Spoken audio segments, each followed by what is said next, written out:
ഞാൻ ആദ്യമായി എനിക്ക് ഈ ആൾത്താരയിൽ വന്നു നിന്ന് സാക്ഷ്യം പറയാൻ അനുവദിച്ച എൻ്റെ ഈശോയ്ക്കും അമ്മ മാതാവിനും കോടാനുകോടി നന്ദി അർപ്പിക്കുന്നു. ഞാൻ ആദ്യമായി ഇവിടെ ഉടമ്പടി എടുത്തത് 2023 ഒക്ടോബർ 17 എൻ്റെ പേര് ആലീസ് എന്നാണ്. ഞാൻ എറണാകുളം ജില്ലയിൽ പിറവം എന്ന സ്ഥലത്ത് നിന്ന് വരുന്നു. ഞാനിവിടെ ഇതിനു മുമ്പ് ഒരു സാക്ഷ്യം പറഞ്ഞിട്ടുണ്ട്. രണ്ടാമത്തെ സാക്ഷ്യമാണ് എൻ്റെ ഇത്.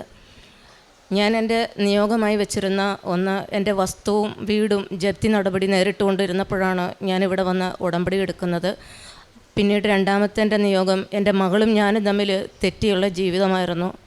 മകളും ഞാനുമായിട്ട് കോണ്ടാക്റ്റ് ഇല്ലാതായിട്ട് ഏകദേശം 7 വർഷം കഴിഞ്ഞു.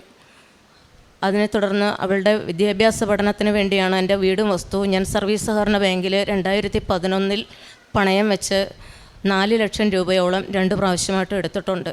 അതിൽ 2015 എൻ്റെ മോള് പഠിത്തം കഴിഞ്ഞിറങ്ങിയെങ്കിലും അവൾ പുറത്തു പോയിട്ട് ലോൺ തിരിച്ചടയ്ക്കാമെന്നുള്ള കരാറിലാണ് ഞങ്ങൾ പണയപ്പെടുത്തിയത്. പക്ഷേ പഠിച്ചെല്ലാം ഇറങ്ങി 17 അവളുടെ പപ്പ മരിച്ചുപോയി. അതിനുശേഷം അവളും ഞാനും മാത്രമാണ്. എനിക്കൊരു മോനുണ്ടായിരുന്നു, ചെറുപ്പത്തിൽ തന്നെ മരിച്ചുപോയി.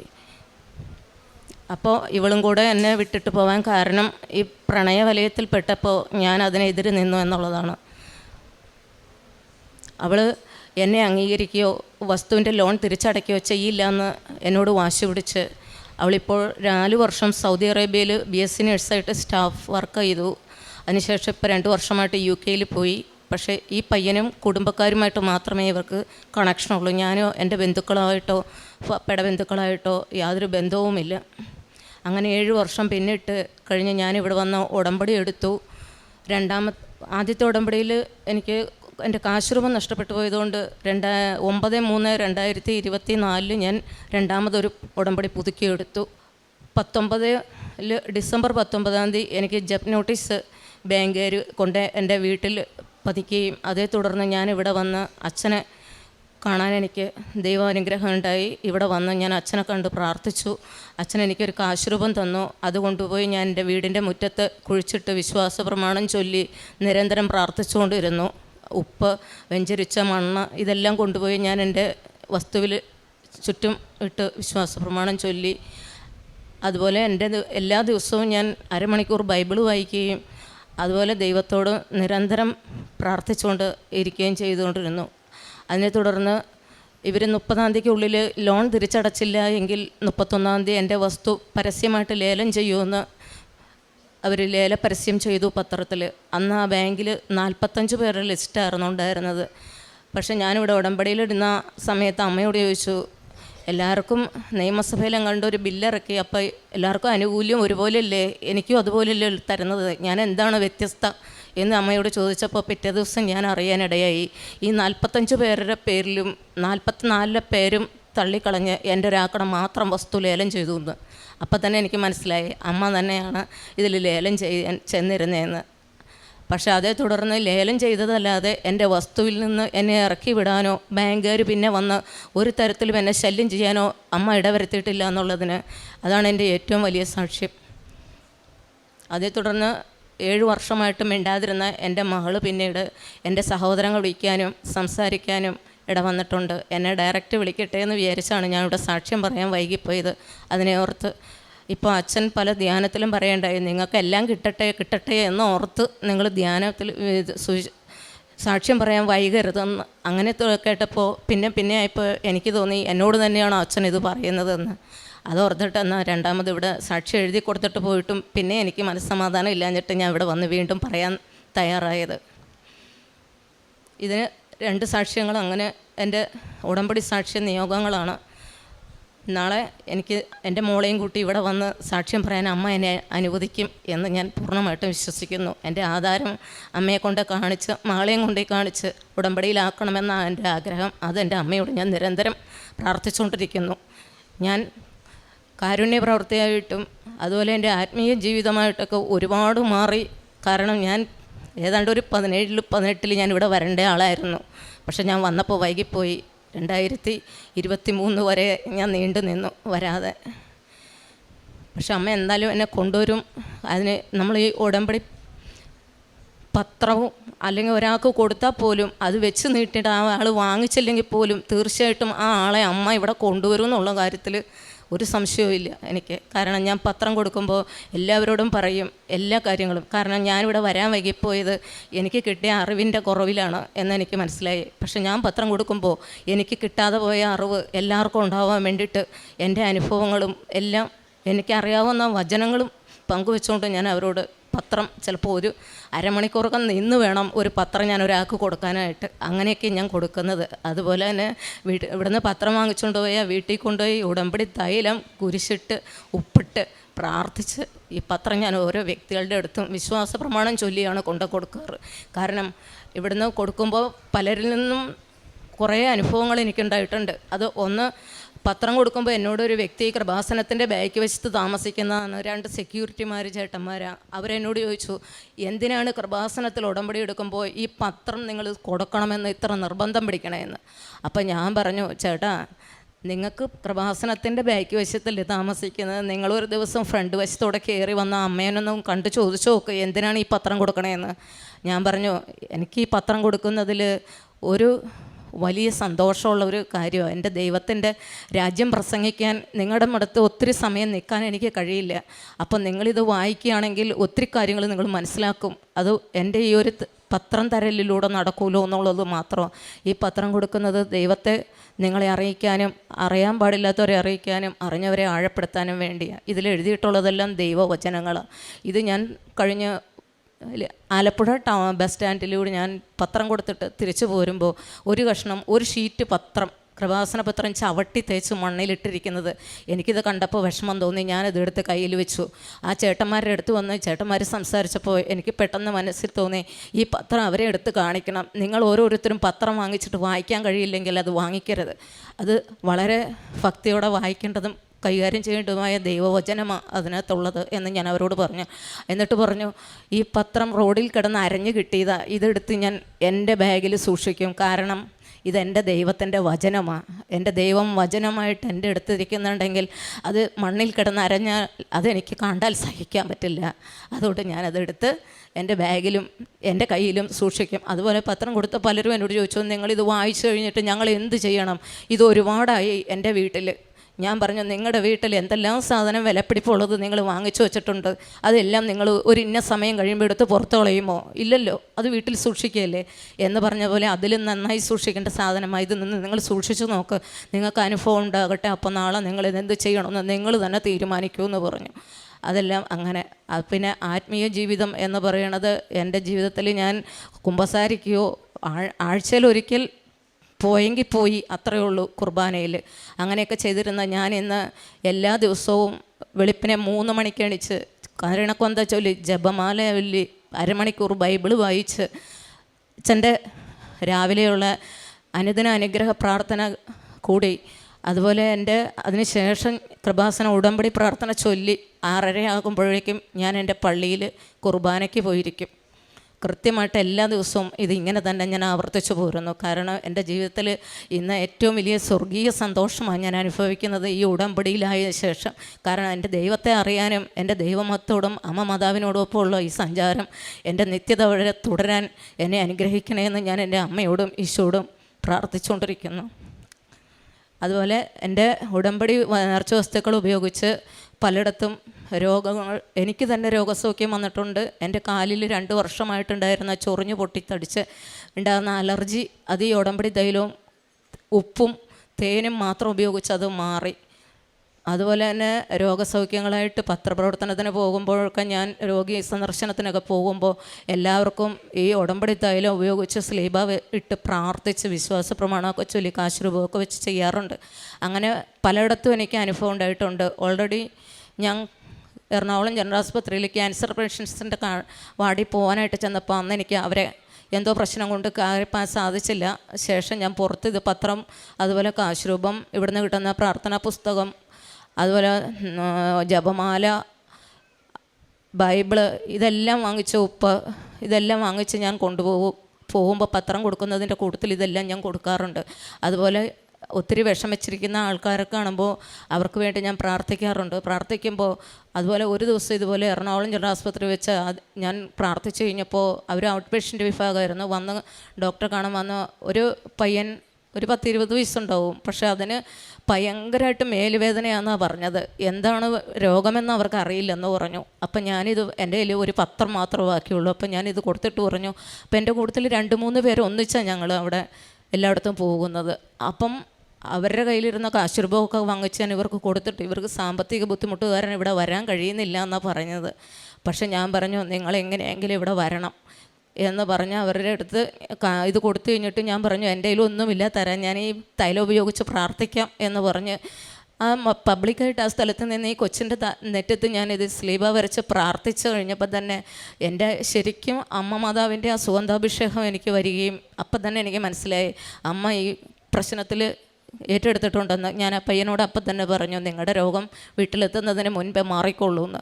കുറച്ച് സമയം കഴിഞ്ഞ് ഞങ്ങൾ അവിടെ നിന്ന് പോരാനതിന് മുന്നേ തന്നെ ഇവർ കോമ്പൗണ്ടിന് പുറത്ത് പോയി ഇവർ തിരിച്ച് ഓടി എൻ്റെ അടുത്ത് വന്നിട്ട് കുറച്ച് കാശ് എടുത്താൽ എൻ്റെ അമ്മ എൻ്റെ കയ്യിൽ വെച്ച് തരുമോ. അപ്പം ഞാൻ ചോദിച്ചു നിങ്ങൾ എന്തിനാ എനിക്ക് കാശ് തരണേ, ഞാൻ കാശിന് നിങ്ങൾക്കൊന്നും തന്നില്ലല്ലോ എന്ന് പറഞ്ഞു. പക്ഷേ അവരെന്നോട് പറഞ്ഞു ആൻറ്റി പ്രാർത്ഥിച്ച എൻ്റെ മോൻ ഇപ്പോൾ പറഞ്ഞു എൻ്റെ മോൻ്റെ രോഗം മേലുവേദനയെല്ലാം കംപ്ലീറ്റ് മാറിയെന്നാണ് പറഞ്ഞതെന്ന് പറഞ്ഞു. ഞാൻ പറഞ്ഞു അതിനകത്ത് എനിക്ക് യാതൊരു റോളുമില്ല, അത് ദൈവത്തിനും അമ്മയ്ക്കും നിങ്ങൾ വിട്ടുകൊടുക്കണം. കാരണം നിങ്ങൾ പോകുന്ന വഴി ഏതെങ്കിലും പള്ളിയിൽ ഈ പൈസ ഇട്ടിട്ട് പ്രാർത്ഥിച്ചാൽ മതി.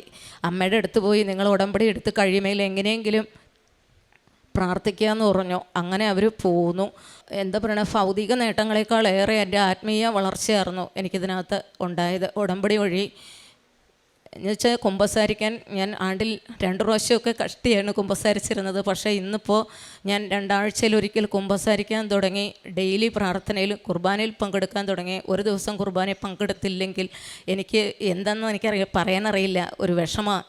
കാരണം പിറ്റേ ദിവസം ആ കുർബാനയിൽ ചെല്ലുന്നിടം വരെ എനിക്ക് ആ വിഷമമായിരുന്നു. പിന്നെ എനിക്ക് 6-7 വർഷമായിട്ട് എനിക്ക് ഉറക്കമില്ലാത്ത അവസ്ഥയായിരുന്നു. പക്ഷേ ഞാൻ എന്ന് ഉടമ്പടി എടുത്തോ ഈ വിശുദ്ധ തൈലം എൻ്റെ നെറ്റത്ത് ഞാൻ സ്ലീബ വെച്ച് പ്രാർത്ഥിക്കാൻ തുടങ്ങിയ അന്ന് മുതൽ എനിക്ക് ഉറക്കത്തിന് യാതൊരു തടസ്സങ്ങളുമില്ല. അതുപോലെ തന്നെ ടി വിയിൽ ഏത് സമയവും ഏതാണ്ട് 6:30 മുതൽ 11 മണി വരെയൊക്കെ ഇരുന്ന് ഞാൻ സീരിയൽ കാണുന്ന ഒരു വ്യക്തിയായിരുന്നു. ഉടമ്പടി എന്നെടുത്തോ അന്ന് മുതൽ എൻ്റെ സീരിയൽ കാഴ്ച നിന്നു. കാരണം എൻ്റെ ദൈവത്തോട് ആ സ്നേഹത്തിൽ ദൈവസ്നേഹം മനസ്സിലായി കഴിഞ്ഞപ്പോൾ മറ്റെല്ലാത്തിനേക്കാളും ഉപരി എൻ്റെ ദൈവസ്നേഹമാണ് വലുതെന്ന് മനസ്സിലായി. കാരണം വചനം പറയുന്നില്ലേ, നിധി കണ്ടെത്തിയവനെല്ലാം വിറ്റ് ആ നിധി കണ്ടെത്തിയ പറമ്പ് വിലയ്ക്ക് വാങ്ങുന്നു എന്ന് പറഞ്ഞ പോലെ എൻ്റെ സാമ്പത്തികമായിട്ട് എനിക്ക് ഒന്നുമില്ലെങ്കിൽ പോലും ഉള്ളതെല്ലാം ഞാൻ കൊടുത്ത് എൻ്റെ ഈശോയ്ക്ക് വേണ്ടി പ്രവർത്തിക്കാൻ തയ്യാറായപ്പോൾ എൻ്റെ ഈശോ ഒത്തിരി കാര്യങ്ങൾ എനിക്ക് ചെയ്തു തന്നുകൊണ്ട് ഇന്ന് ഞാൻ പറഞ്ഞല്ലോ എൻ്റെ ഏറ്റവും വിലപ്പെട്ട ഒന്ന് എൻ്റെ കിടപ്പിടം അതെനിക്ക് തിരിച്ചു തരാൻ എല്ലാ ബുദ്ധിമുട്ടുകൾ വന്നിട്ടും അമ്മ എന്നെ സഹായിച്ചുകൊണ്ട് തന്നെ ഇനി ഒരിക്കലും ബാങ്കുകാർക്ക് എന്നെ അതിൽ നിന്ന് ഇറക്കി വിടാൻ കഴിയാത്ത വിധമാണ് അത് ലോക്ക് വീണിരിക്കുന്നത്. കാരണം എൻ്റെ വീട് വസ്തുവിൽപ്പെടാതെയാണ് ഞാൻ അന്ന് ലോൺ വെച്ചത്. പക്ഷേ അതിന് ശേഷം വീട് പണിതതാണ്. അതുകൊണ്ട് അവർക്ക് ആ വീട് അതിനകത്ത് പെടുത്താൻ പറ്റിയിട്ടില്ല. അതുകൊണ്ട് വീട് അടച്ചുപൂട്ടാനായിട്ട് അവർക്ക് കഴിയില്ല. എൻ്റെ വീട് ഒക്ടോബർ 31 ലേലം ചെയ്ത് പരസ്യ ലേലം ചെയ്ത് ലേലം ഉറപ്പിച്ചതാണ്. പക്ഷേ ഇന്ന് ഈ സമയം വരെ അതിനകത്ത് നിന്ന് ഇറക്കി വിടാൻ ആരും എൻ്റെ വീട്ടിൽ വന്നിട്ടില്ല, വരികയുമില്ല. കാരണം അമ്മ അതൊരിക്കലും അതിനകത്തോട്ട് കാല് ചവിട്ടാൻ അവരെ സമ്മതിക്കില്ല എന്ന് എനിക്ക് നല്ല ഉറച്ച വിശ്വാസമുണ്ട്. കാരണം എന്താണെന്ന് വെച്ചാൽ വീടിൻ്റെ ഇതിനകത്ത് താഴിട്ട് പൂട്ടിക്കൊണ്ട് പോയിട്ടുണ്ട്. എൻ്റെ വീടിൻ്റെ വസ്തു ലേലമൊക്കെ കഴിഞ്ഞ ശേഷം നമ്മുടെ എറണാകുളത്ത് ന്യൂസിലെല്ലാവരും കേട്ടിട്ടുണ്ടാവും, സന്ധ്യ എന്ന് പറയുന്ന ഒരു പെങ്കൊച്ചിൻ്റെ വീട് അടച്ചു പൂട്ടിക്കൊണ്ടുപോയി MA യൂസഫ് സാർ ഇടപെട്ട് അതിനകത്ത് അതിന് മേടിച്ചു കൊടുത്തു എന്ന്. പക്ഷേ അതുപോലെ തന്നെ ആലുവായിലൊരു ഭിന്നശേഷിക്കാരൻ്റെ വീട്ടിൽ അടച്ചു പൂട്ടിക്കൊണ്ടുപോയി എന്ന് നമ്മളെല്ലാവരും ന്യൂസിൽ കേട്ടതാണ്. പക്ഷേ എങ്കിൽ എൻ്റെ വീട് ഇന്നീ നേരം വരെ അടച്ചു പൂട്ടാൻ ഇടവരുത്തിയിട്ടില്ല എൻ്റെ അമ്മ മാതാവ്. കാരണം അമ്മ അതിൻ്റെ ഫ്രണ്ടിൽ നിൽക്കുന്നത് ഞാൻ എപ്പോഴും കാണാറുണ്ട്. കാരണം ഞാൻ ഇവിടെയാണ് താമസിക്കുന്നതെങ്കിൽ പോലും അവിടെ എൻ്റെ മുറ്റത്ത് ഞാൻ എൻ്റെ മനസ്സിൽ കാണുന്നത് എൻ്റെ അമ്മയാണ് അതിൻ്റെ മുമ്പിൽ നിൽക്കുന്നതായിട്ടാണ്. അതുകൊണ്ട് തന്നെ ഒരിക്കലും അത് നടക്കില്ല എന്ന് ഞാൻ തീർത്ത് വിശ്വസിക്കുന്നു. ഇനി അടുത്ത ഉടമ്പടി വെക്കുന്നതിന് മുൻപ് തന്നെ എൻ്റെ മോളെയും ആധാരവുമായിട്ട് എനിക്കിവിടെ വരാൻ സാധിക്കും എന്ന് ഞാൻ ഉറച്ചു വിശ്വസിച്ചുകൊണ്ട് അമ്മയ്ക്ക് തിരിച്ചു കൊടുക്കുന്നു എല്ലാം. ഇത്രയും പറഞ്ഞ് ഇത്രയും അനുഗ്രഹിച്ച എൻ്റെ അമ്മ മാതാവിനും ഈശോയ്ക്കും കോടാനുകോടി നന്ദി അർപ്പിക്കുന്നു. കാരുണ്യ പ്രവൃത്തിയിൽ ചെയ്യുമ്പോൾ ഞാൻ വീട്ടിൽ തന്നെത്താനെ പൊതിച്ചോറുണ്ടാക്കി എല്ലാവർക്കും ഉപ്പിട്ട് തൈലം ഒക്കെ ഒഴിച്ച് പ്രാർത്ഥിച്ച് ഹോസ്പിറ്റലുകളിലും അതുപോലെ വഴിവരാന്തകളിലൊക്കെ കൊണ്ട് കൊടുക്കും. അതുപോലെ തന്നെ വൃദ്ധസദനത്തിൽ, ഇവിടെ ആലപ്പുഴയുടെ മുനിസിപ്പാലിറ്റിയുടെ ഒരു വൃദ്ധസദനത്തിൽ 35 പേരുണ്ട്. അവർക്ക് ഞാൻ തന്നെത്താനെ ഫുഡുണ്ടാക്കി, നല്ല വിശിഷ്ടമായ ഫുഡുകൾ തന്നെ ഉണ്ടാക്കി ഞാൻ അവർക്ക് ഒരു ദിവസം വിളമ്പി കൊടുത്തു. അവിടെ 10-13 അമ്മച്ചിമാരുണ്ട്, അവർക്കുള്ള ഡ്രസ്സെല്ലാം വാങ്ങിച്ചു കൊണ്ടുപോയി കൊടുത്തു. അതുപോലെ ഞാനിവിടുന്ന് മൂവാറ്റുപുഴയ്ക്ക് പോവും, അവിടെ കൊണ്ടുപോയി അവർക്ക് അവിടുത്തെ ജനറൽ ആസ്പത്രിയിൽ പോവും, രോഗികളെ കാണും, എന്നെക്കൊണ്ട് കഴിയുന്ന വിധത്തിൽ സാമ്പത്തികമായ സഹായം കൊടുക്കും, പ്രാർത്ഥന, ഉപ്പ്, ഉടമ്പടി, കാശുരൂപ ഇതെല്ലാം കൊടുക്കും, പൊതിച്ചോറ് കൊണ്ടുപോയി കൊടുക്കും. അതുപോലെ വേറൊരു വൃദ്ധസദനത്തിൽ പോയി അവർക്ക് വേണ്ടതായ ഡ്രസ്സ്, അവർക്ക് ആവശ്യമായ ക്രിസ്മസിന് കേക്ക് എന്ന് വേണ്ട ഇതെല്ലാം വാങ്ങിച്ചു കൊണ്ടുപോയി ഞാൻ അവരുടെ അടുത്ത് അവരോടുകൂടെയായിരുന്നു എൻ്റെ ഈ പ്രാവശ്യത്തെ ക്രിസ്മസ് ആഘോഷം. ഇത്രയും പറഞ്ഞ് ഞാൻ എൻ്റെ സാക്ഷി അവസാനിപ്പിക്കുന്നു. കർത്താവ് അരുളി ചെയ്യുന്നു, ആ ദിവസങ്ങൾക്ക് ശേഷം ഇസ്രായേൽ ഭവനവുമായി ഞാൻ ചെയ്യുന്ന ഉടമ്പടി ഇതാണ്. എൻ്റെ നിയമങ്ങൾ അവരുടെ മനസ്സിൽ ഞാൻ സ്ഥാപിക്കും, അവരുടെ ഹൃദയത്തിൽ ഞാൻ അവ ആലേഖനം ചെയ്യും. ഞാൻ അവർക്ക് ദൈവമായിരിക്കും, അവർ എനിക്ക് ജനവും. ആലീസ് ഷാജുവിൻ്റെ സാക്ഷ്യം എത്രമാത്രം ഒരു സുവിശേഷ പ്രസംഗമായി ഇന്നിവിടെ തീർന്നു എന്നുള്ളത് നമുക്ക് ഓരോരുത്തർക്കും വ്യക്തമാണ്.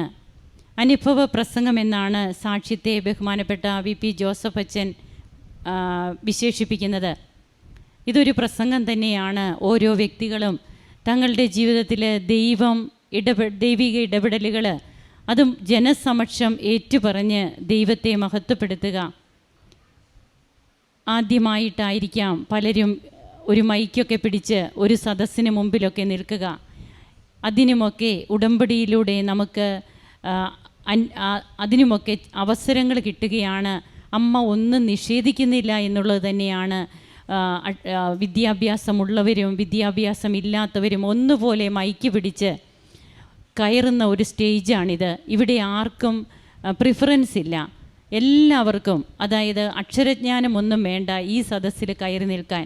അതാണ് ഇവിടുത്തെ പ്രത്യേകത. ഇത് അമ്മയുടെയും ഈശോയുടെയും സദസ്സാണ്. ഇവിടെ അമ്മ പ്രത്യക്ഷപ്പെട്ട ഇടമാണ്. ഇവിടെ കയറി നിൽക്കണമെങ്കിൽ ഒന്നേ വേണ്ടൂ, ദൈവസ്നേഹം. ദൈവസ്നേഹത്തോടെയുള്ള നമ്മുടെ ഉടമ്പടി ജീവിതം, അതുമാത്രമേ ദൈവം ആഗ്രഹിക്കുന്നുള്ളൂ. അങ്ങനെ ആലീസ് ഷാജു ഇന്നിവിടെ പങ്കുവയ്ക്കുമ്പോൾ സാധാരണ നമ്മൾ ജാമ്യം ഒന്നും വന്നില്ല, അതിൽ നിന്ന് രക്ഷപ്പെട്ടു, എൻ്റെ ആധാരം എനിക്ക് എടുക്കാൻ പറ്റി, ഇതൊക്കെയാണ് സാധാരണ സാക്ഷ്യത്തിൽ പറയുക. എന്നാൽ ഇതെങ്ങനെയാണ് വ്യത്യസ്തമായത്? ഇവിടെ ഈ മകൾ സാക്ഷ്യം പറയാൻ വന്നപ്പോൾ സിസ്റ്റർ ശ്രദ്ധിച്ചത് അതാണ്. അതായത് ഈ മകൾക്ക് ഇന്ന് വരെയും അവിടെ നിന്ന് ഇറക്കി വിട്ടില്ല. അതായത് അതിൻ്റെ വേണ്ട രീതിയിൽ നിയമം അതിൻ്റെ വഴിക്കൊക്കെ പോയി. പക്ഷേ അമ്മ എൻ്റെ വീടിൻ്റെ മുമ്പിൽ നിൽക്കുന്നു.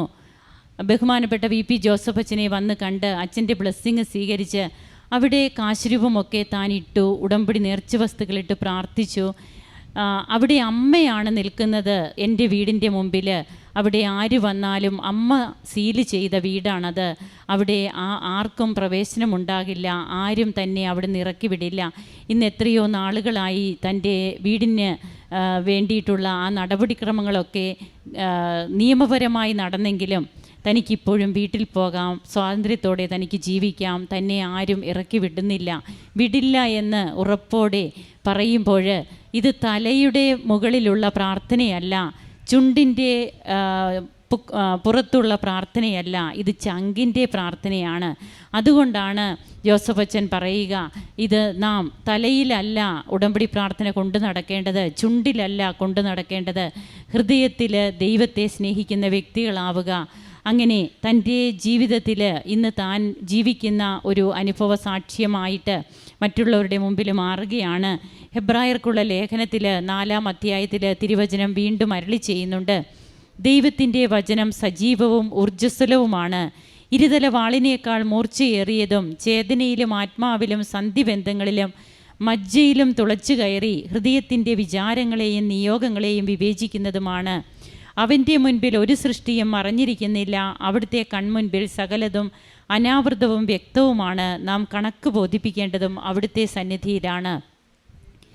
ദൈവവചനമടങ്ങിയ കൃപാസന പത്രം അത് നിലത്തിട്ട് ചവിട്ടിയപ്പോൾ എനിക്ക് വേദനിച്ചു. നമുക്ക് എത്ര പേർക്ക് അങ്ങനെ വേദനിക്കുന്നുണ്ട്?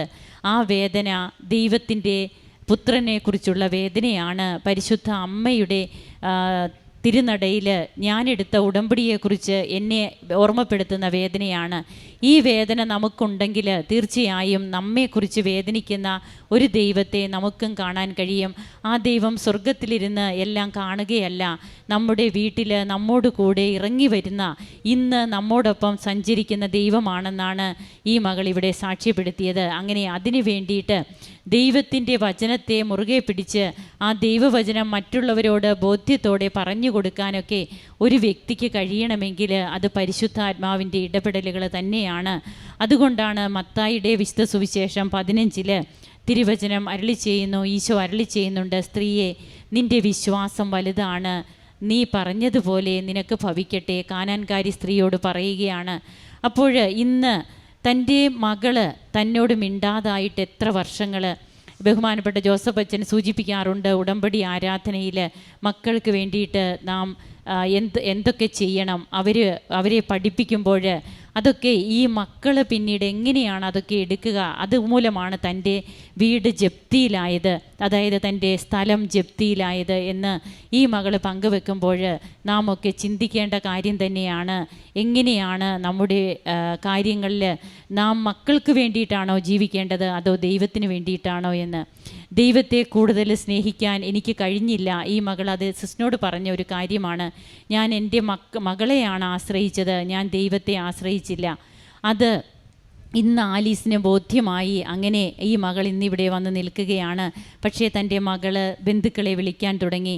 ആ മകളുമായിട്ടും ഇവിടെ വന്ന് സാക്ഷ്യം പറയണമെന്ന് ഈ അമ്മ പറയുമ്പോൾ തീർച്ചയായും സ്വർഗത്തിൻ്റെ അമ്മ അതൊരിക്കലും നിഷേധിക്കില്ല. അങ്ങനെ ഇന്ന് തൻ്റെ കുടുംബത്തിലേക്ക് തനിക്ക് കിട്ടിയ കൃപകൾ, അത് കിട്ടിയതൊക്കെ കൃപയായിട്ട് ഈ മകൾ എണ്ണുകയാണ്. ഇനിയും കിട്ടാത്തതിനെക്കുറിച്ച് പരിതപിച്ചിരുന്ന് അതും കൂടെ കിട്ടട്ടെ, എന്നിട്ട് വന്നേ ഞാൻ സാക്ഷ്യം പറയുകയുള്ളൂ. അങ്ങനെ ആരെങ്കിലും ഉണ്ടെങ്കിൽ നമുക്ക് ചിന്തിക്കാം നാം എവിടെ നിൽക്കുന്നു എന്ന്. അങ്ങനെ ഉടമ്പടി പ്രാർത്ഥനയിലും ഉടമ്പടി ആരാധനയിലും ഉടമ്പടി ജീവിതത്തിലും തൻ്റെ സന്തോഷം കണ്ട് സീരിയലുകൾക്ക് അടിമപ്പെട്ടിരുന്ന താൻ ഇന്ന് എത്രമാത്രം സന്തോഷവതിയാണ് ഉടമ്പടി ആരാധനയിൽ. അതുപോലെ തൻ്റെ ആത്മീയ ജീവിതത്തിൽ വന്ന മാറ്റങ്ങൾ, വിശുദ്ധ കുംഭസാരം, കൂദാശ ജീവിതം, ഇതൊക്കെ തന്നെ എങ്ങനെ മാറ്റി. ഇതാണ് നിത്യത തേടിയുള്ള ജീവിതം. അല്ലാതെ നമ്മുടെ ജപ്തി മാറുന്നതോ നമുക്ക് ആധാരം തിരിച്ചു കിട്ടുന്നതോ നമുക്ക് ലോൺ കിട്ടുന്നതോ ഇതൊന്നുമല്ല. ഇന്ന് ഈ മകളത് മനസ്സിലാക്കിയിരിക്കുകയാണ്. നമുക്ക് കരങ്ങളടിച്ച് ഈശോയ്ക്കും അമ്മയ്ക്കും നന്ദി പറയാം, ദൈവത്തെ ആരാധിക്കാം, മഹത്വപ്പെടുത്താം. യേശുവേ നന്ദി, യേശുവേ സ്തുതി, യേശുവേ ആരാധന. അത്യപൂർവ ദൈവാനുഭവങ്ങൾ ഇനി നിങ്ങൾക്കും സ്വന്തം. ഈ യൂട്യൂബ് ചാനൽ ഇതുവരെ സബ്സ്ക്രൈബ് ചെയ്തിട്ടില്ലെങ്കിൽ ഇപ്പോൾ തന്നെ സബ്സ്ക്രൈബ് ചെയ്യുക.